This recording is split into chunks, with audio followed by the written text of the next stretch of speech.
रत्नागिरीमध्ये एका तरुणाची पंतप्रधान मोदींसोबत चर्चा झाली। फणस उत्पादनामध्ये मिथिलेश देसाई रत्नागिरीमध्ये अव्वल आहे। शरद पवारांनी मोदींसोबत देसाईंची भेट घडवली। वैयक्तिक कार्यक्रमात देखील पवारांचं हे वेगळेपण अधोरेखित झालेलं आहे। महाराष्ट्रामध्ये आज चर्चा आहे ती सुप्रिया सुळे यांच्या मुलीच्या दिल्लीतल्या रिसेप्शनची। पंतप्रधान मोदींपासून ते अमित शहा राहुल गांधींपर्यंत सर्वच नेत्यांनी या रिसेप्शनाच्या कार्यक्रमाला उपस्थिती लावली। त्याचे व्हिडिओ सुद्धा प्रसिद्ध झाले। यातलाच एक व्हिडिओ आहे पंतप्रधान मोदींचा। या व्हिडिओमध्ये ते एका तरुणाशी बोलतायत। खरं तर ते मन लावून ऐकतायत। या तरुणाचं नाव आहे मिथिलेश देसाई। ते रत्नागिरीचे आहेत। फणस किंग म्हणून त्यांची ओळख आहे। शरद पवारांच्या कामाच्या पद्धतीवर देखील लोक चर्चा करतायत, कारण एवढ्या वैयक्तिक कार्यक्रमात देखील पवारांनी मिथिलेश देसाईंची भेट थेट पंतप्रधान मोदींशी घालून दिली। तेच मिथिलेश देसाई तर मिथिलेश देसाई जय महाराष्ट्रवर आपल्यासोबत लाईव्ह जोडले जात आहेत। आपण त्यांच्यासोबत संवाद साधूया। नेमकं काय घडलं याबद्दल आपण माहिती जाणून घेऊया। मिथिलेशजी, जय महाराष्ट्रामध्ये तुमचं स्वागत आहे। सध्या सोशल मीडियावर व्हिडिओ व्हायरल होत आहेत। थेट पंतप्रधान नरेंद्र मोदींसोबत तुम्ही चर्चा करताना दिसतायत। शरद पवारांनी तुमची ही भेट मोदींसोबत घडून आणली। नेमकी ही भेट कशी झाली? सर्वांना नमस्कार। काल जी भेट झाली ही एक आयुष्यातले एक अविस्मरणीय क्षण होता। आणि जसं आपण सांगितलं तशा पद्धतीने काल मला आदरणीय पंतप्रधान महोदयांसमोर साधारण 10 ते 12 मिनिटं सगळ्या गोष्टी ज्या आम्ही करत आहोत फणस शेतीमध्ये किंवा ऍग्रिकल्चरमध्ये बऱ्यापैकी जे करत आहोत ते मला प्रेझेंट करायची संधी मिळाली।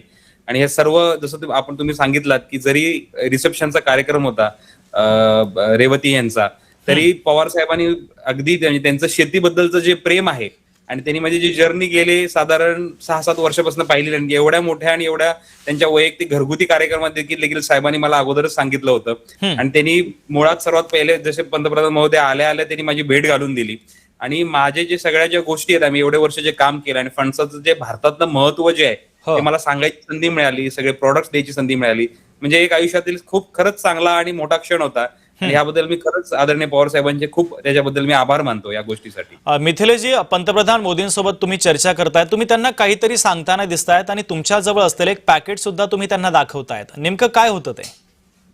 मुळात पहिले मी जेव्हा गेलो तेव्हा पवार साहेबांनी अगोदर 2-3 मिनिटाचं इंट्रोडक्शन ब्रीफ पंतप्रधान महोदयांना सांगितलं होतं आणि नंतर मग आदरणीय महोदयांनी आणि साहेबांनी तिथे बोलवून घेतलं। आणि मग तेव्हा मी त्यांना जॅकफ्रूटचं जे महत्व आहे त्यांनी मला विचारलं की इसमें आप मुझे बताइए जैकफ्रूट में क्या क्या करते हो और क्या कर सकते हो और आप कहाँ से हो। तेव्हा मी त्यांना सांगितलं की मी रत्नागिरीचा आहे आणि भारतामध्ये पहिल्यांदा फणसाची कमर्शियल पद्धतीची लागवड ही गेल्या 13 वर्षापूर्वीपासून आम्ही केलेली आहे। मग प्रोसेसिंग युनिट केलं, प्रोसेसिंग युनिट स्केल अप केलं आणि आता आम्ही प्रायव्हेटली पण त्याच्यामध्ये इन्व्हेस्टमेंट वगैरे रेज करून खूप चांगल्या पद्धतीने मोठ्या पद्धतीने रेडी टू इट प्रोडक्ट्स मध्ये किंवा कन्झ्युमर्स पर्यंत इझिली पोहोचेल अशा प्रयत्न। मग त्यांनी मला विचारलं की काय काय प्रोडक्ट्स आहेत। मग मी त्यांना जसं जे फणसाचं फक्त आपण फळ म्हणून पाहतो पण फणसाचं फळ म्हणून न पाहता फणसाकडे अन्न म्हणून, फणसाकडे हेल्थ बेनिफिट्स किंवा न्यूट्रास्युटिकल प्रोडक्ट म्हणून पाहणं गरजेचं आहे। मग तशाच पद्धतीचं जसं भारत हे डायबेटिक कॅपिटल व्हायला लागले, पण फणसाच्या कच्च्या कैऱ्यांची जी पावडर आहे ही जगभर प्रसिद्ध झालेली आहे आणि त्याचे रिसर्च पेपर्स आहेत की डायबिटीससाठी ते क्युअरसाठी ऑर्गॅनिक सोर्सला वापरतात। तर ते बाय प्रोडक्ट मी दाखवलं आणि ते देखील मी त्यांना दिलं। परत जी आठळा आहे म्हणजे जी सीड आहे फणसाची, जी खाल्ल्यावर आपण फेकून देतो, ते एक उत्कृष्ट प्रकारचं प्रोटीन सोर्स आहे। म्हणूनच पूर्वीच्या घडीला लोक ते काय म्हणतात ते उकडून किंवा भाजून खात होते। आजी आजोबा, लहान मुलं किंवा प्रेग्नंट महिलांना ते द्यायचे, पण ते प्रीमियम प्रॉडक्ट कधीच झालं नाही। म्हणजे जसं काजू बदाम प्रीमियम प्रॉडक्ट आहे, जॅकफ्रूट सीड देखील प्रीमियम प्रॉडक्ट आहे। तर त्याची जॅकफ्रूट सीड आणि जॅकफ्रूटचं सीडचं जे फ्लोअर आहे ते देखील मी त्यांना दिलं। परत पिक्या कैऱ्यांचे चिप्स जे आहेत ज्या खूप चांगल्या पद्धतीने मिळतात आणि ज्या चांगल्या पद्धतीने बनवले जातात, ते स्वीट नॅचरल स्वीटनेस आहे त्याच्यात, तर ते दिलं।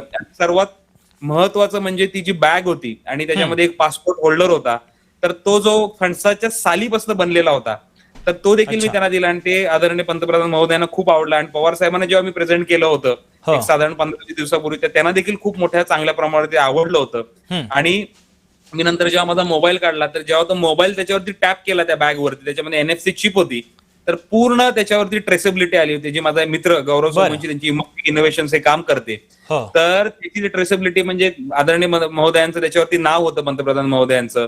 म्हणजे it is a gift to the prime minister from the farmer. आणि तिथनं ती सुरुवात झालेली गोष्ट पूर्ण जॅकफ्रूटची स्टोरी, जॅकफ्रूटची ट्रेसेबिलिटी म्हणजे कुठल्या प्रकारची खतं, कुठल्या प्रकारचं त्याच्यामध्ये या गोष्टी केल्या जातात, ह्या सगळ्या गोष्टीचं ट्रेसेबिलिटी होती. आणि मग जॅकफ्रूटची स्टोरी, या सगळ्या गोष्टी मला त्यांच्यासमोर प्रेझेंट करायला काल चांगली आणि अगदी योग्य संधी मिळाली काल तिथे. अगदी मिथिलेशजी, पंतप्रधान नरेंद्र मोदींना तुम्ही फणसाच्या संदर्भात जे संशोधन केलं त्याबद्दलची माहिती दिली, त्यानंतर मोदींचा प्रतिसाद नेमका कसा होता? त्यांना ह्या गोष्टी खूप चांगल्या आणि आवडल्या देखील, की कारण की यंग जनरेशन भारतामधली वेगवेगळ्या प्रकारचे प्रयोग महाराष्ट्रामध्ये करत आहेत किंवा भारतामध्ये करत आहेत. मी त्यांना ही रिक्वेस्ट केली, त्यांनी मला विचारलं की इसके लिए क्या करना पडेगा. तर मी त्यांना ही रिक्वेस्ट केली की साहेब, जसं आपण मिलेट इयर घोषित केलं किंवा या वर्षीचं वुमन्स इयर घोषित केलं, तसं एक जॅकफ्रूट इयर घोषित करावं. आणि का करावं, तर फणस हे भारतातल्या 85 ते 90% देशामध्ये आहे आणि 90% त्याचा वेस्टेज होतो. तर ह्या प्रकारच्या गोष्टीचा जास्तीत जास्त प्रचार प्रसार, आणि जर पंतप्रधान महोदयांनी जर घोषित केलं तर त्याला ह्या पूर्ण इकोसिस्टीमला, म्हणजे फक्त मीच नाही किंवा ह्याच्यातले सर्व शेतकरी जे फणस शेतीमध्ये काम करतात, फक्तच कोकणात नव्हे तर पूर्ण देशभर, आणि ज्या राज्यांमध्ये बर्फ पडतो ती राज्य सोडून जी सगळी राज्य आहेत आपली 85-90%, त्याच्यामधल्या फणसाला एक चांगली इकोसिस्टीम येईल.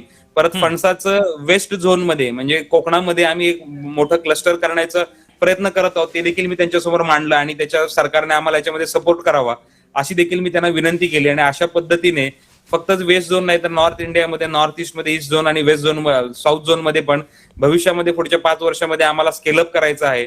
आम्ही प्रायव्हेट लिमिटेड कंपनी देखील फॉर्म केली आणि त्याच्यामध्ये प्रायव्हेट इन्व्हेस्टमेंट देखील रेज करतोय.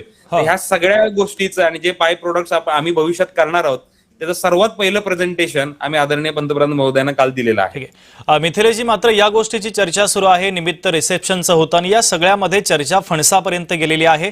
तुम्ही शरद पवारांना आधी भेटलेला होता. शरद पवारांची भूमिका या भेटीमध्ये नेमकी कशी आहे? पंतप्रधान मोदींची भेट त्यांनी तुमच्यासोबत घडवून आणली.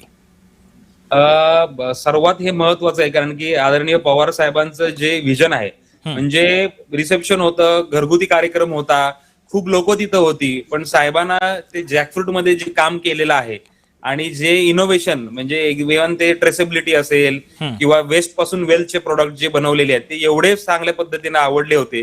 तर साहेबांनी मला खूप आठवडाभर किंवा 2-3 दिवस अगोदर सांगितलं की मिथिलेश, तुम्ही दिल्लीला या, पंतप्रधान महोदय येणार आहेत, आपण त्यांना हे प्रेझेंट करू. आणि म्हणजे त्याच्या मागचं त्यांचं जे विजन आणि शेतीबद्दलचं जे प्रेम आहे ते नक्कीच सगळ्यांसमोर पुन्हा एकदा म्हणजे प्रूव्ह झालेलं आहे. आणि साहेबांनी मला ही जी संधी दिली ती नक्कीच आम्ही त्या संधीचं भविष्यामध्ये सोनं करू असा मला ठाम विश्वास वाटतो.